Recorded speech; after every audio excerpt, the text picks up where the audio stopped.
Welcome Dr. Batra to PW Healthcare World. It has always been a pleasure to have you with us on our show. Uh, what I want to know from you is how has the year 2022 been for the homeopathic industry? Do you think it has seen higher acceptance and has the industry fared well? Has it seen growth in the year 2022? Well, I think yes, it's been a good year for all of us. Post-COVID, because I think we got a few shocks. Everybody got a few shocks in COVID, and we are just lucky to survive and happy to be there and to talk to you. So I think the same over the industry as well. I think all healthcare industries, except for the vaccines, which really did well, especially retail health, is what we are part of. The clinics had to shut down, and so 2 years ago there was a real lockdown in that sense, and a slowdown in all kinds of in the healthcare industry, especially in retail health. Having said that, now it's bounced back again. Somewhat like the airline, like the airline industry, which is now bounced back again with revenge traveling. I can't say there's been revenge healthcare, but people are a little more conscious about being healthy as compared to what they were earlier. So that's one I see as a very positive trend, because they now realize that if they don't take care of themselves, there's no point in rushing for oxygen and rushing into hospitals in emergencies. So they become a little more aware of their own health and their fitness, which was not so 2 years ago. So that's the first positive trend.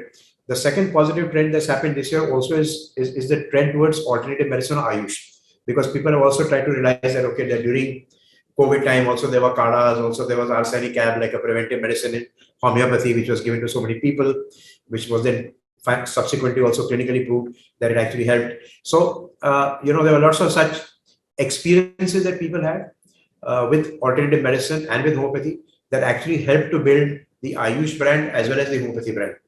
So I would say, yes, maybe a lot more people started believing in homeopathy post that. The third, of course, is consumerism. Like I said, high-end cars are selling, and, travel all over the world, and, the hospitality industry is growing back again. Hotels have doubled their rates wherever you go. You don't get booking in an airline, all of that. So I think a bit of that is also rubbed off into homeopathy as well. People now tend to believe that if we have some money, let's spend it on ourselves. Let's start looking ourselves, rather than looking at the whole world. Let's start looking at ourselves and let's see what we can do about our health. So then towards preventive health and curative health, and also towards aesthetic, there's been an increased spend. I mean, I can just say that for Dr. Batra's particularly, we've had a good year. We've had almost a 30% increase in our clinics business in 1 year growth, and we've had almost a 50% increase in aesthetics. So that's the kind of trend.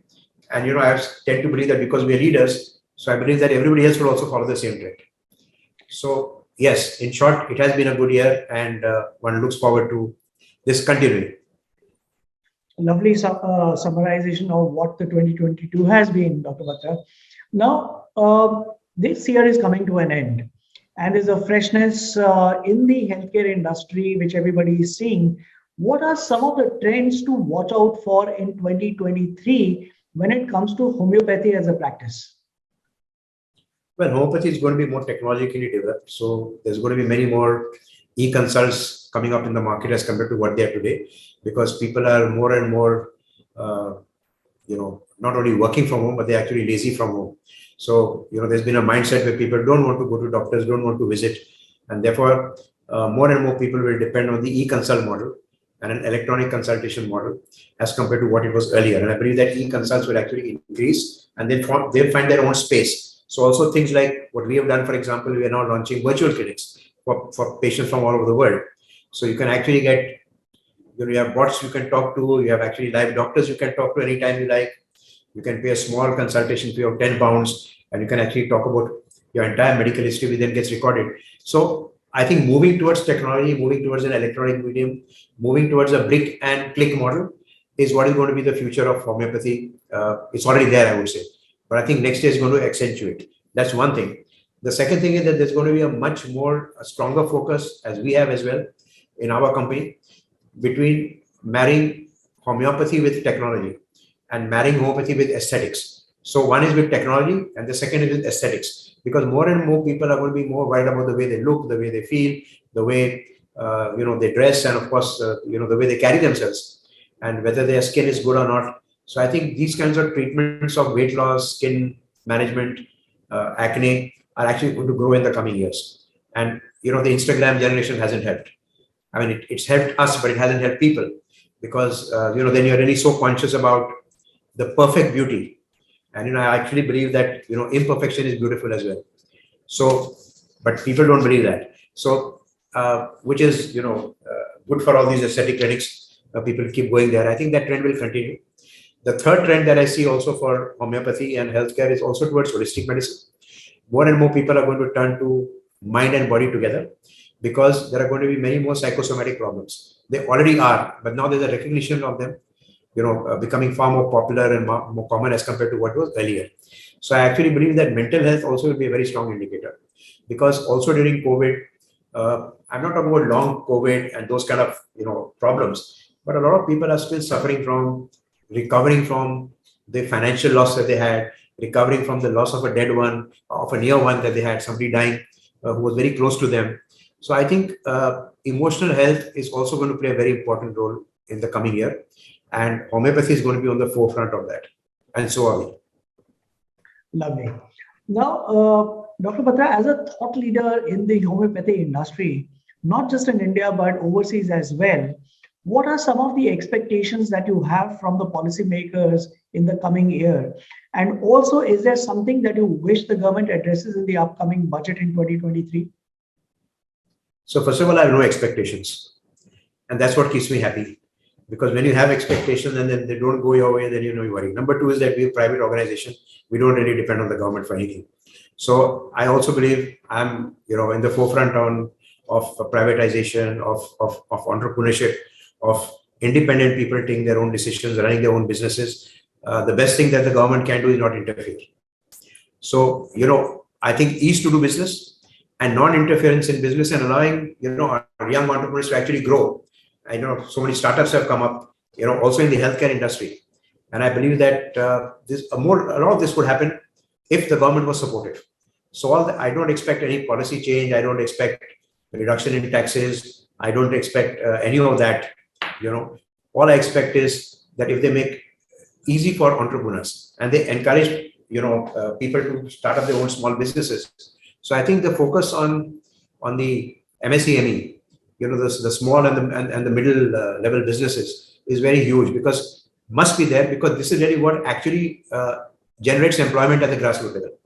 Because these are the people, I wouldn't employ 10 people in my company, today, of course, I have 2,000, but, that's from where it's grown over the years. So I think if all young entrepreneurs, and even want to be entrepreneurs, are actually allowed to function the way they want to function, they're allowed to grow their own companies, I think it will take care also of employment, which is going to be a very, very big challenge in the coming years for India, because it has youth on its side, which is a very strong plus, because it has working people, but if there are no jobs for them, then it will lead to social unrest.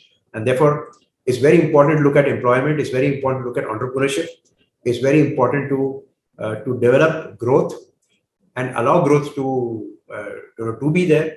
Because after all, if you want to be the third largest economic power in the world in the next few years, we can only do that if we actually allow private entrepreneurship to grow. And I think that's something which is what I would expect the government to do. And I'd be very happy if they do that. But when it comes to the government, this year has been 2022 has been really useful because of the government's perspective on Ayush and alternative medicines. With this perspective, do you think there's something that the government can do to help homeopathy get recognition in other countries as well? Yes, it can. I think you have taken it to Dubai and you've taken it to Europe, but is there something that the government can do to give that a push? Of course, the government can do a lot, and it's already doing a lot in its own way. I'm saying from the time they started an Ayush ministry separately 7 years ago, they're now actually, making sure that homeopathy and alternative medicines are actually recognized. I'm saying it was our Prime Minister, Mr. Modi, who actually got, World Yoga Day to be celebrated all over the world by United Nations. So I think India is really going to be the leader in thought. India is going to be a leader in spirituality, and India is going to be a leader in integrated health and also in alternative health. So I believe that India will lead the way for the world. Now, the government can certainly help in this because we have the largest number of practitioners of homeopathy, 300,000 homeopathic doctors in India, which is the largest in the world. And we have 100 million people who believe in homeopathy regularly and take homeopathic medicine regularly, also the largest number in the world. So I think just like how India has shown the way in other things, I think this is one way and one path which India can actually show the world to take homeopathy to the world. Because everywhere else, the number of doctors are small. What's really growing there is the OTC model, but not really the professional model of doctors or the treatment model. I think there's a huge scope for the government to actually help in this and to set up a very strong think tank, not comprising of government babus, but actually comprising of leaders of industry who can put their heads together on a platform and advise the government on what should be done. Absolutely. I can't agree with you more on this, Dr. Batra. My last question to you in this segment is there something that needs attention sooner than later? For example, homeopathy, education, recognitions as a practice globally, government's initiative to help players like you do that? Or is there anything else that comes to your mind which needs attention immediately? So I would only say two things. There are many, like I always say, Dil Mange More, that was a tagline with Pepsi, and I still remember it. That's human nature. So yes, of course, Dil always mange more. We always want more. We are always greedy for making sure that our system of medicine grows very fast. It goes all over the world. It's only natural. But having said that, I think the two big things that I would really need help on, and I think the government can help us hugely, the industry, are two. Number one is education. Now, we already have a lot of medical colleges, homeopathy colleges, but are they standardized? That's a question mark. So standardization of medical education, because as they say that a carpenter is as good as his tools, so also a doctor is as good or as bad as the kind of education that he gets. Now, this is particularly, this is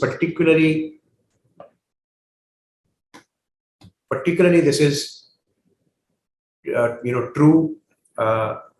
Sorry, I've just got a message which says that homeopathy has been growing at a CR of 15%, per annum.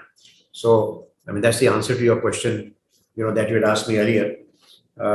So that distracted me. So coming back to where I was, the two things. So number one, I was saying that that carpenter is as good as his tools. So also the industry is as good or as bad as the doctors that we churn out.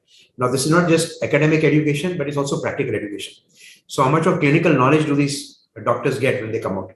And what opportunities do they have to grow? I think that's very important. So that's the first part, I think, kind of formalizing education. All the laws are there, but are they implemented or not?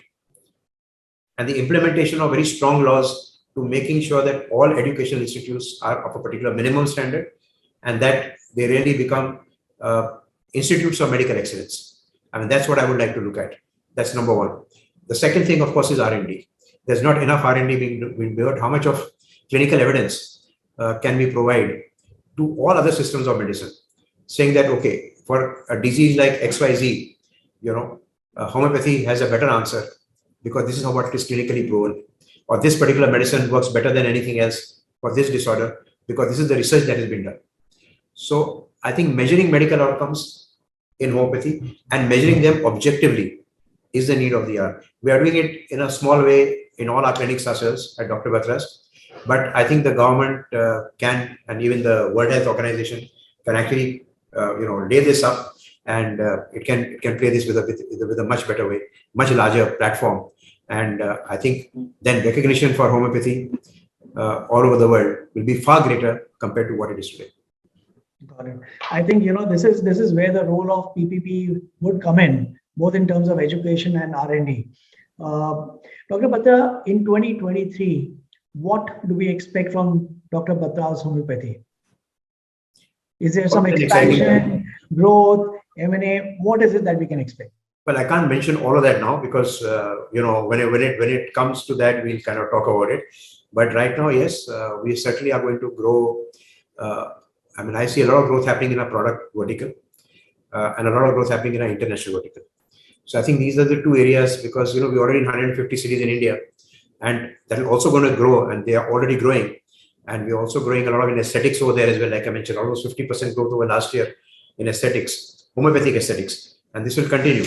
But I really see a lot of potential of growth in our product division, which is the FMCG, because I believe that we will keep coming up with newer and newer products, and we will be able to distribute them better. That's one part. And the second thing is that our international presence will also increase, because we'll certainly open more clinics internationally, and Hindustan ka jo hai jhanda wahan pe gaadenge with great pride. So I mean, that's really all that I can say. And not to miss the virtual clinics. And not to, yes, of course, that is already there. Yes, it'll be launched next year. Absolutely. Dr. Batra, thank you so much for talking to us on how this year has been and what do we expect in 2023. Thank you for taking out time for VW Healthcare World. Thank you very much. Always lovely talking to you.